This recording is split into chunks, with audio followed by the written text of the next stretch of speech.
So again, welcome to the Intro to the Inclusive Classroom. This is the first in a series of 5 workshops that we're running.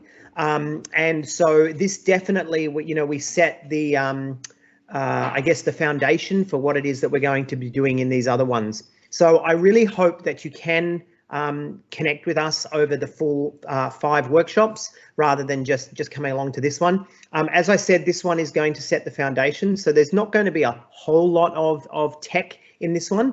There will be a little bit, but what we're really going to do is sort of introduce you to the Microsoft Inclusive Classroom, etc.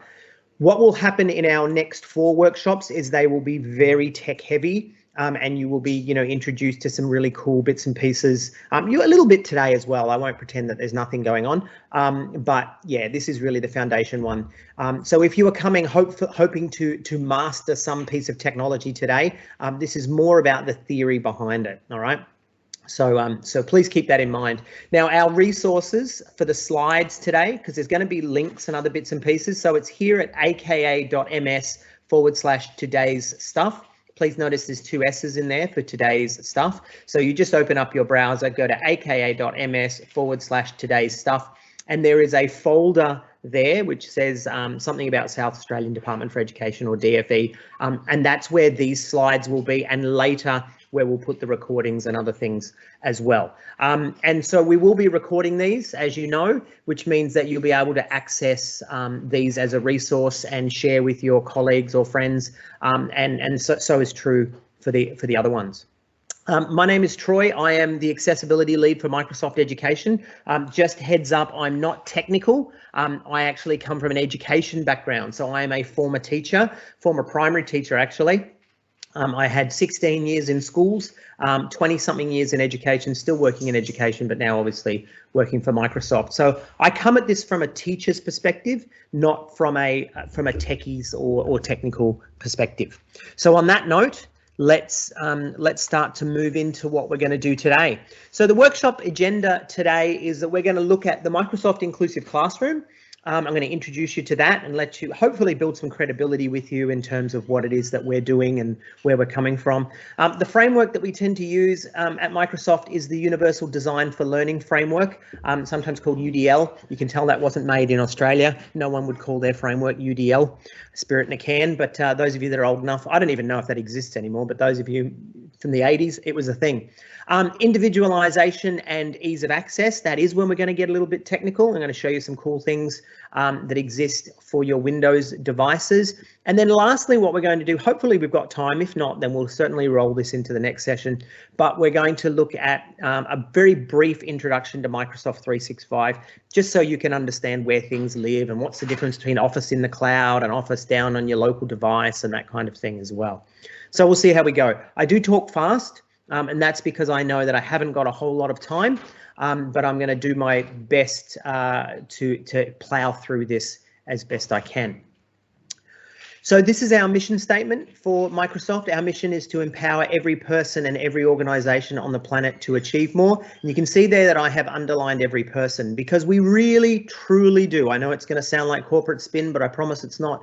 We genuinely care about our responsibility in terms of making our devices and making our software more accessible to as many people as we can. And so universal design is a big part of what we do at Microsoft. We'll talk about that in a moment.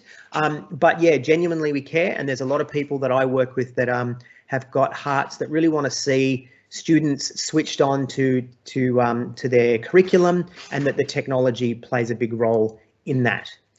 So let's have a quick look at some of these stats. And I know that you guys are already working in this space and you probably are quite aware of this, but I do want to just make sure that we're all on the same page. And that is that we have found that up to 50% of instructional time can be lost to managing students' needs, including assistive technology. Now, I don't mean that managing students' needs is lost time. What I mean by that is setting things up, getting things organized before the actual teaching and learning happens. About 100% of schools in Australia have students with identified learning difficulties enrolled. All right, so we're not just talking about special schools. We're not just talking about special programs within schools.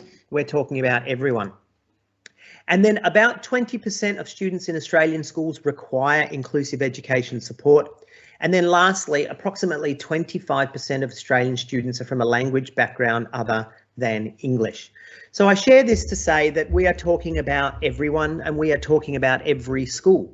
And so when we talk about the inclusive classroom, we're talking about you and we're talking about your school. I like this graphic, and remembering you can get my slides, and that's why I like to share this with you in case it's something that you haven't seen before, but it has done the rounds, this one. But the difference between equality and equity, right? The difference between everybody having the same thing as opposed to everyone having equitable access to their learning. So I'll let you take that in for a couple of moments and then we'll move on.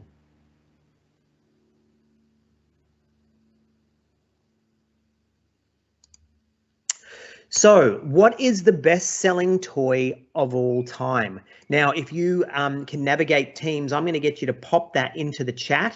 All right, so those of you that are on the live call, what is the best-selling toy of all time? Just go ahead and click on the little chat icon and just type that into the chat there for me, and we'll see if anybody actually does that.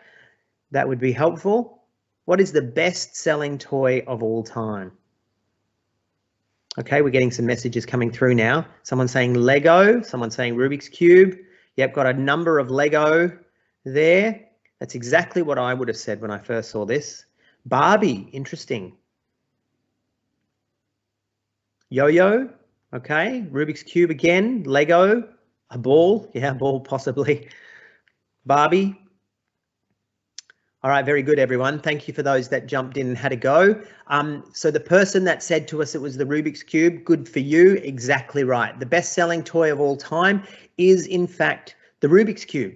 Now, there are a group of people, you may have seen the documentary on Netflix, and there are a group of people in the world that can solve the Rubik's Cube in less than 30 seconds. And there's a whole heap of different ways that they do that. Some people use, they memorize algorithms, some people have used pattern recognition, etc. And they can solve it in less than 30 seconds. I don't know if you can remember when you were in school, but I used to get a screwdriver and pop right into this middle piece here and it would fall apart and then I would put it back together, and it took me far longer than 30 seconds to do that. I can also remember kids coming to school and all their labels, all their stickers were all peeling off because they had, yeah, that's right.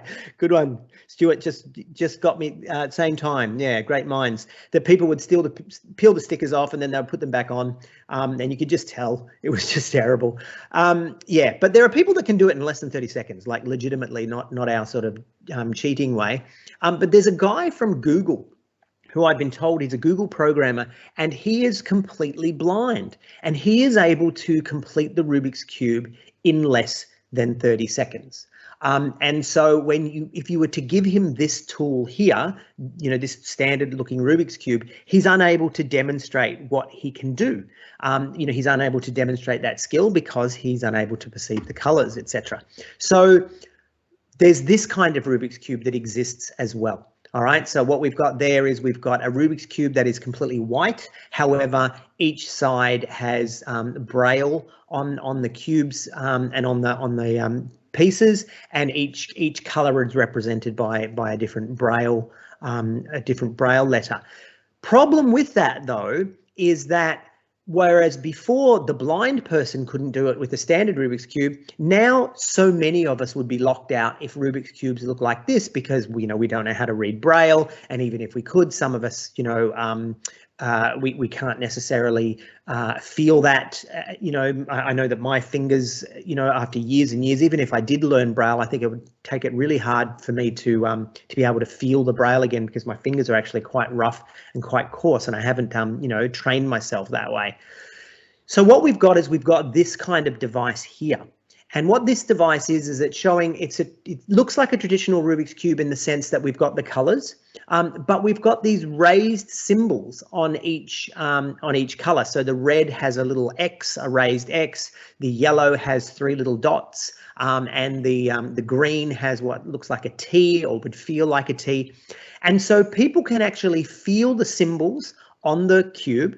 All right. But they don't need to necessarily be able to read Braille. So a moment ago, we had a cube that was excluding people that are hard of sight.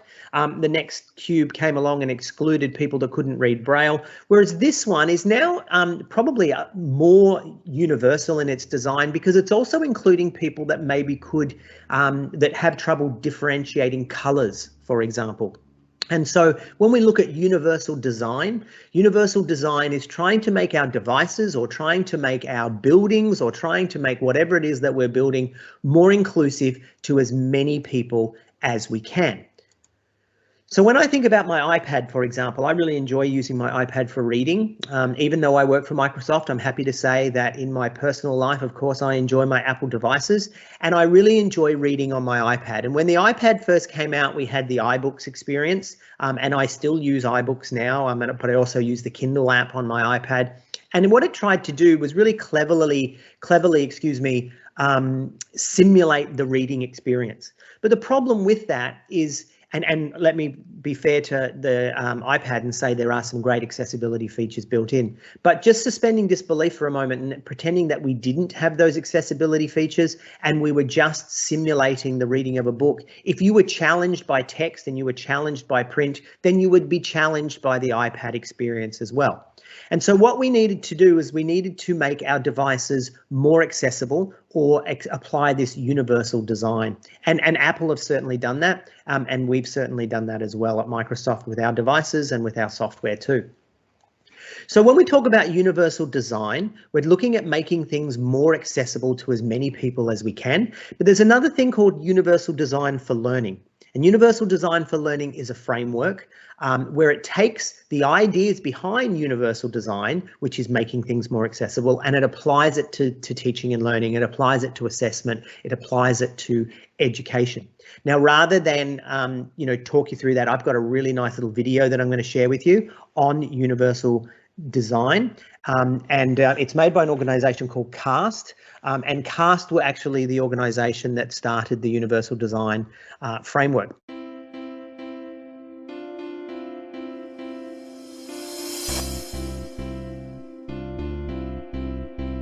This teacher needs to meet a curriculum goal, and she's got a very diverse group of students.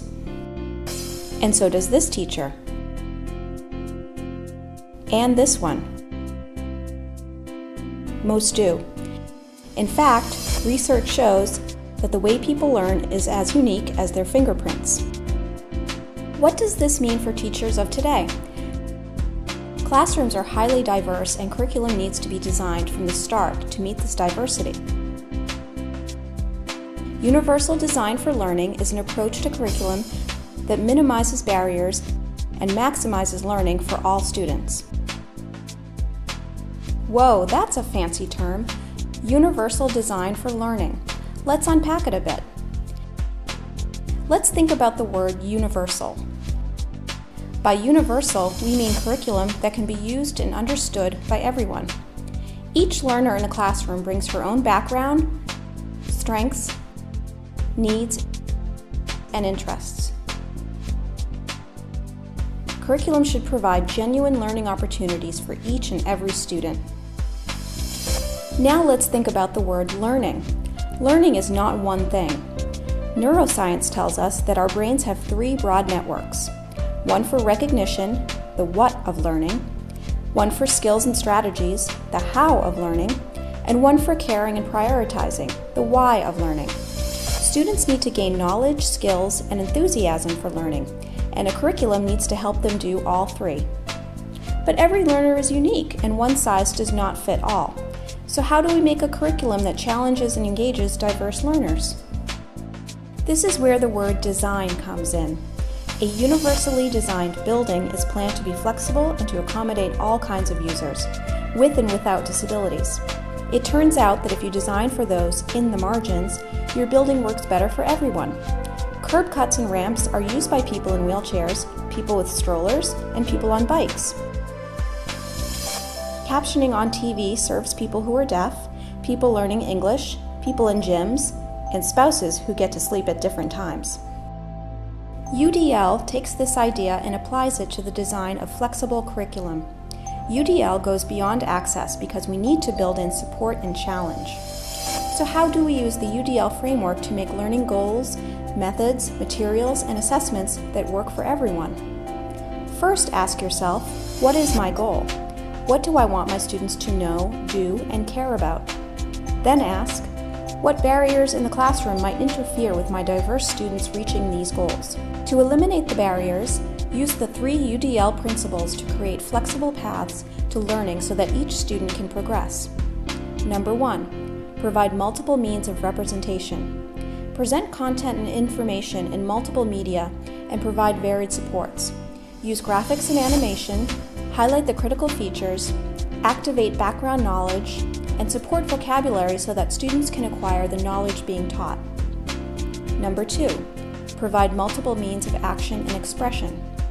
Give students plenty of options for expressing what they know and provide models, feedback, and supports for their different levels of proficiency. Number 3, provide multiple means of engagement.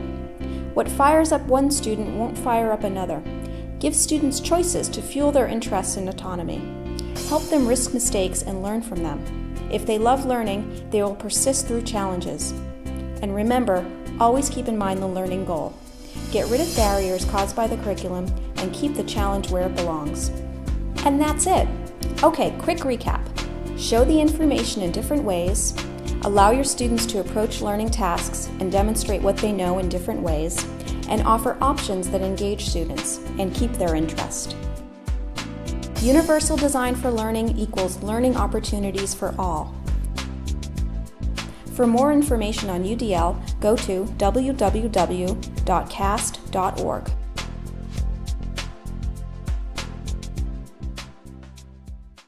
Okay, so this isn't a UDL workshop as such, but I just wanted to share the framework with you. And I also will, as I said to you, make these slides available to you so that you can access these and, you can do a deeper dive into UDL, but you can go to cast.org to find out more. But there's these 3 areas, right? The why of learning, which is the engagement, the what of learning, which is the representation, and the how of learning, which is talking about action and expression. And so when we look at the UDL guidelines, there's actually quite a lot there. But this area over here, when we talk about engagement, that's really looking at your education philosophy and the culture that you build in your classroom and in your school. So it's things like, varying demands and resources to optimize challenge, fostering collaboration and community, increasing, feedback, minimizing threats and distractions, etc. And a lot of these things we already do. All right, but it's also about helping the child to facilitate coping skills and strategies and developing self-assessment and reflection. Get in and have a look at that. It's really important, but that's not really what we're covering today. But this is, this does set the tone for UDL. But when we look at representation and action and expression, right, the way that we present the material to the students and the way that they present it back to us, we can see that the technology can actually do quite a lot. But it's things like clarifying syntax and structure and clarifying vocab and symbols and customizing the display of information, etc. But also allowing the student to use multiple media for communication, using multiple tools for construction and composition, etc.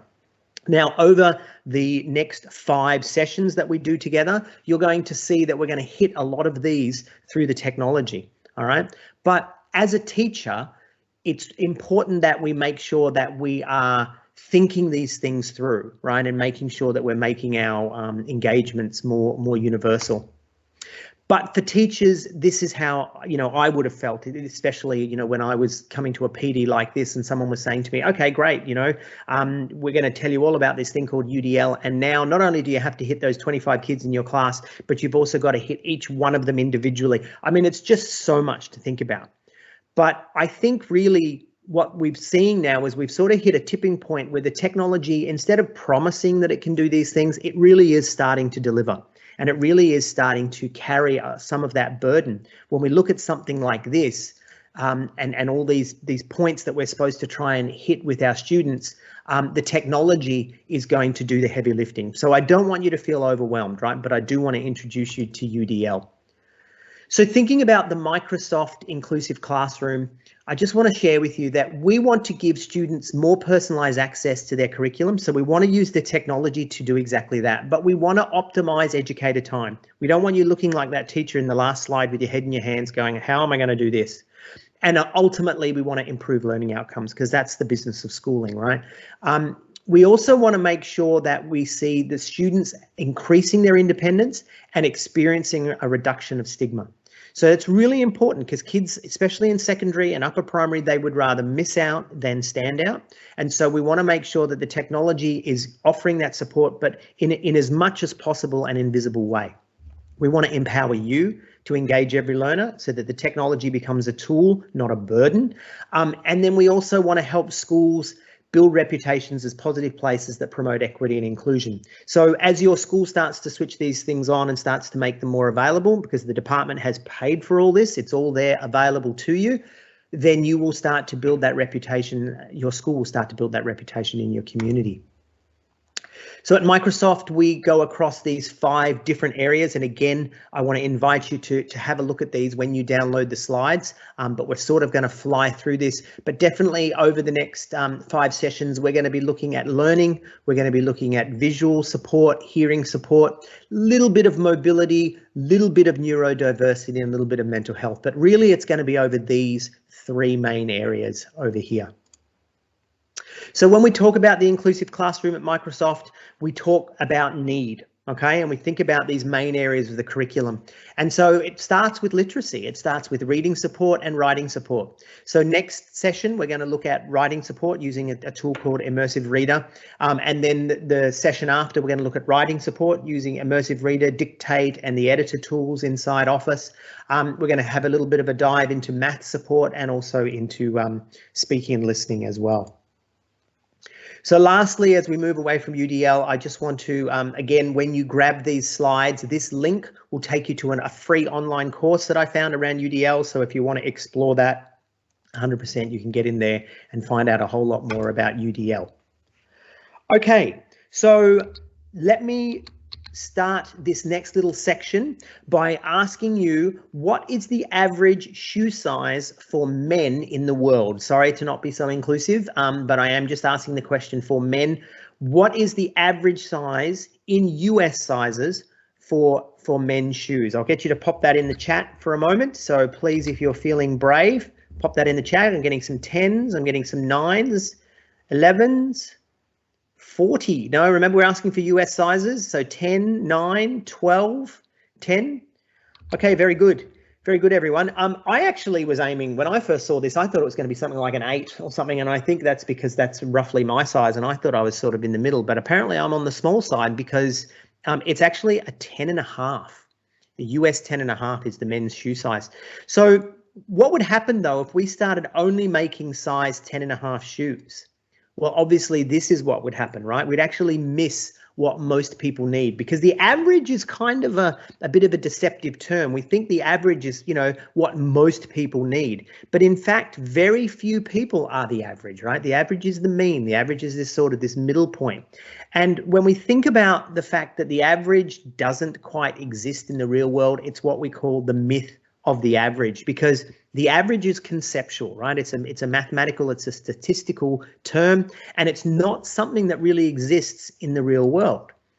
What we actually need is we need various sizes. We need various styles for different contexts. You know, if you're going to go to a dance, you're going to need one kind of shoe. If you're going running, you need another kind of shoe. If you're going hiking, etc., right? And we have different desires and different biases towards different kinds of shoes.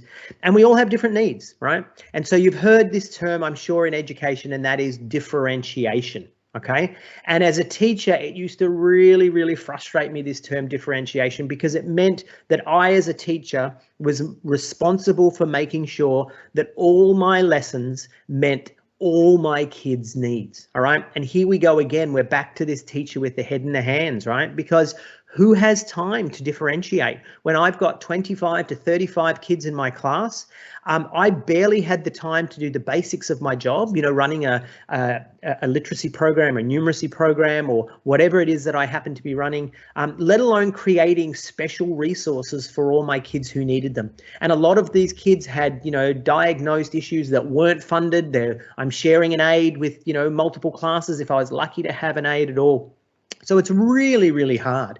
And I think that differentiation is largely a bit of a myth as well. And what I mean by that is I think the emperor has no clothes, that a lot of us will talk about how we differentiate, but we really know as teachers, we're often not doing such a great job. Okay, you may beg to differ and say that you're doing a wonderful job. I'm actually trying to let you off the hook, because I do feel that there's too much being asked of us as teachers to try and differentiate for every need in our class. But there's another term, and this term is personalization. And when we talk about differentiation and personalization, we may think they're synonymous, but they're actually not.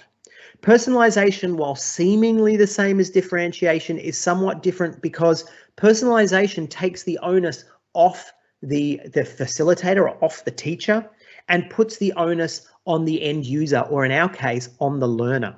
And so the student personalizes their own learning or personalizes their own education experience to a point. And the onus is no longer on the teacher. Certainly the teacher has to facilitate personalization, but ultimately the teacher doesn't decide what this looks like. It's actually up to the end user, and that's where technology comes in. So I want to introduce you. Now, we are going to get into a little bit sort of technical stuff now, and I want to introduce you to what's called the Windows 10 ease of access point inside your PC, all right, or inside your device. And so everything that you need to make your machine more accessible now lives in the one spot, which is called ease of access. Now, once upon a time, if I wanted to make my device more accessible, I would go over here and change the, the visual settings, and I go maybe down here and change the audio settings. I go up here and change my mouse, and down here to change my font, and everything was all in these different locations. But what we've done is we've moved everything to make your device more accessible into one simple location, which is called ease of access. Okay, so how do we find that when we're on a Windows device? Well, what you do is if you're looking at your keyboard, you click your start key, okay, and then you'll see the little you'll see the little settings wheel, which will bring you into your settings point. All right, so I'm actually going to, and forgive me, I can't demo this because I'm on a second screen, but I just click my little my Windows key either on my screen or on my keyboard. I click my settings. Okay, and then what it does is it opens up the settings area. All right, now I'm in dark mode. You'll have to forgive me for that if it's a little bit hard to see, but I'm in dark mode. And then I've also got, if I look around for my ease of access is living over here. All right, so what did I do? I hit my Windows key either on my screen or on my keyboard, and then I click the settings icon, which is the little settings wheel, and then I click on ease of access when I come in here. So when I come into ease of access, what it does for me is it, as I said, it's going to show me absolutely everything that I need to make my device more accessible. Now, I'm hoping that you guys can see this at home, but I've got my vision category here, and then everything that is going to make my device more visually accessible lives here. I've got hearing, and everything that is going to make my device more accessible from a hearing perspective lives over here. And then I've got interaction, right, which is more about sort of our physical interaction with the devices. All right, so we'll come back to that in a minute. But if I click here on display, you can see that I'm now in the display section within vision. All right, and we're not going to go through all these, but I am going to draw your attention to a couple of cool pieces in there. Just give me a moment. I'm just going to fly over here, and you can see that when I click on display, it's everything that's going to affect the display of my device. All right, now once upon a time, if I wanted to make the text bigger, this would probably say something like font size, right, which isn't very intuitive, especially if you're a young person, but instead it says make text bigger. Now, instead of having to know, 12 point, 11 point, this kind of stuff, instead, I've just got a little slider here, and I can increase my sample text and decrease my sample text exactly where I want it to be. I click apply, and then it's going to change the text on my device to simply be bigger. Now, I'm not going to click apply on these today because it would reset my machine and you'd all sit there and wait for it to tick over, but you trust me, it works, and it works great. Now, look over here. Again, we're trying to use that intuitive language, make everything bigger. So instead of just the text, this is everything on my screen. All my graphics, all my headings, etc., can all be done from in here. And so I can click my headings, my size, and off I go. I can make everything brighter and darker. Again, really intuitive with a slide bar. But then I've got some of these other things down here. All right, I've got things like showing animations in Windows, right? Do I, like when we open things up, sometimes it'll burst open, etc., and they can be distracting to people with different sort of challenges. So being able to turn those off. The transparencies in Windows, right? So sometimes there's, what can be a really nice, beautiful looking transparency could actually make it very hard to differentiate text on top of that for some people. So you can turn that on and off. Also the scroll bars, right? So I've actually got them hidden, but over here being able to scroll, sometimes for some students or some people with a challenge, the fact that that disappears means that they don't know that it's there. So being able to show them at all times. I've got notifications here as well. How long do I want my notifications, whether that's an email notifications or a Teams call or something like that? I can set that for longer or shorter periods of time, depending on my needs. And also just getting rid of that background image, right? Which again can be, hit me with sort of differentiation issues. I've got my mouse pointer. Now you can see that I've already set mine to be quite big, and I've made it a nice teal color because I do a lot of presentations and I know that this is going to be the easiest for most people to see. But I can change that, right? In real time, I can change that in here, and it's happening right there on the screen as we go. I can change the color as well. I can change my text cursor. I can make it bigger and smaller. Sometimes bigger is actually more difficult to navigate, so keep that in mind. But I can also change the color, and I can also change the thickness of my text cursor as well. Magnifier is in there as well. So by turning on the magnifier, we can have a portion of the screen which is able to be zoomed in on, which is a real game changer for a lot of people. The one that I really like though is the color filters, and apologies that I'm not going to be able to demo this for you because again it would reset my machine and we'd all sit there and wait. But when I turn on the color filters, I can do things like invert the colors, which for some color differentiation issues may make it easier for me to see. I can go into grayscale. Okay, and I can also go into grayscale inverted. But the one that I really like when I found out that my son is red-green colorblind is the setting the color blindness filters. So what that means is when I set the red-green colorblind, depending on which one I've got, or the blue-yellow color blindness, what it will do is it will make sure that when we're looking at graphics, when we're looking at colors on top of each other, that the Windows operating system will slightly change those colors so that people suffering from those color blindnesses will actually be able to distinguish the colors. So we don't have to worry about things not being accessible to them. The device will actually do it for them. Okay, we've also got the contrast filters as well, so being able to turn on high contrast. And then we've also got narrator. So narrator is very, very powerful. Once upon a time, it didn't compete with a lot of the third-party screen readers, but 100% it does now. So using narrator to actually read everything on the screen, if you're hard of sight, is a real game changer.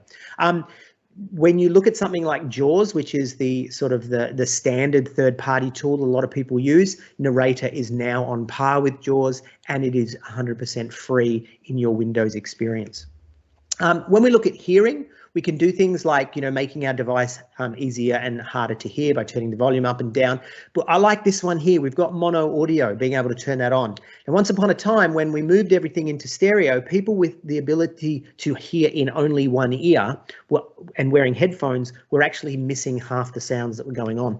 So being able to turn on mono audio removes that stereo feature, and you're able to just, wear one earpiece and hear everything that's going on. The other one is closed captions, right? So it's not just about turning on the closed captions, it's about setting the captions so that they are in a way that you can perceive them. So about the caption color, the style, the size, the transparency, the background, etc. is all in there too. When we get into interaction, we've got a very powerful dictate feature which lives inside Windows 10 now. So you can talk instead of typing. We've also got keyboards and key features and sticky keys, etc., and also on-screen keyboards as opposed to hardware keyboards, etc. Setting the settings for your mouse is there as well, so you can control your mouse with a keypad rather than the mouse, and also the eye control or the eye gaze software, that is moving the mouse and controlling your device directly with eye gaze software, eye gaze hardware, is actually default to Windows, so you don't need special operating system or special software to be able to use that. It's just plug and play for that sort of hardware. All right, so I want to stop now and just have a little bit of a reflection point, because I'm looking at our time and we're actually, believe it or not, nearly out of time. So I want you to think on this, right? And when you download these slides, please take a moment to give this, some thought. But how does ease of access support differentiation and individualization for your students? So it's about you introducing these to your students and introducing them to the students' families and carers as well, all right? And how do you intend to introduce ease of access to your students?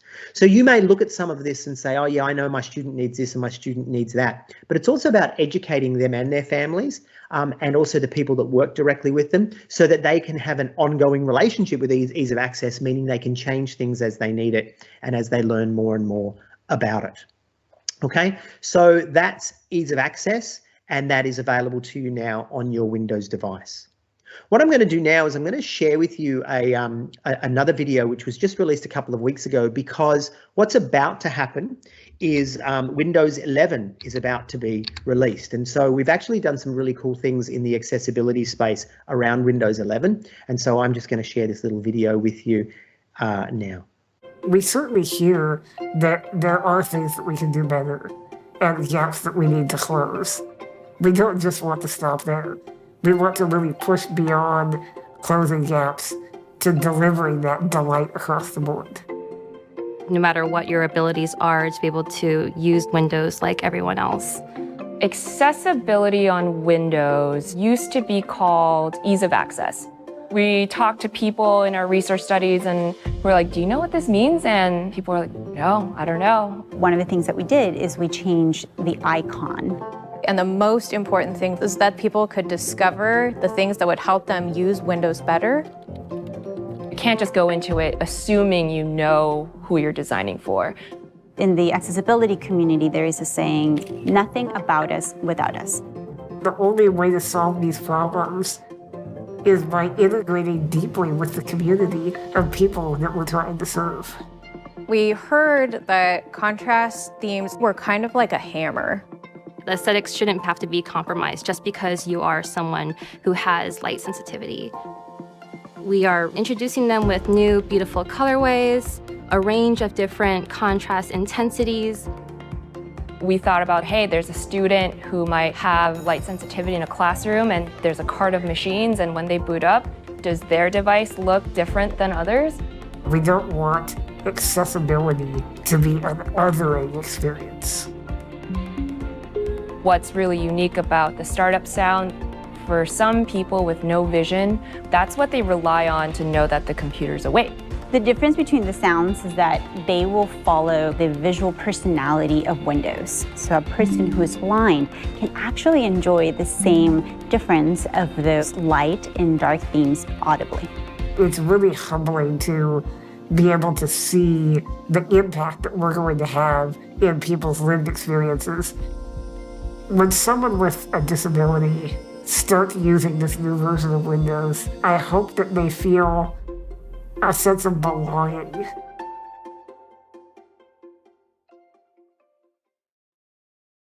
I invite you to connect with me on social media. First of all, I am available on Twitter, LinkedIn and Facebook, and these are professional accounts. Now, the reason why that matters for you is because I have case studies and the latest updates and features and things that are being rolled out in the news, all in this accessibility space. And so if you're following me on these platforms, then it'll start to appear in your feed, right? You don't have to go looking for things and you don't know what you don't know, right? So I will actually be pushing these things out. So by connecting with me, I'll do some of that work for you, all right? So when you search for me on Twitter, LinkedIn, or Facebook, you know it's me because you'll see this handsome older gentleman down here. That's how you know that it's actually me.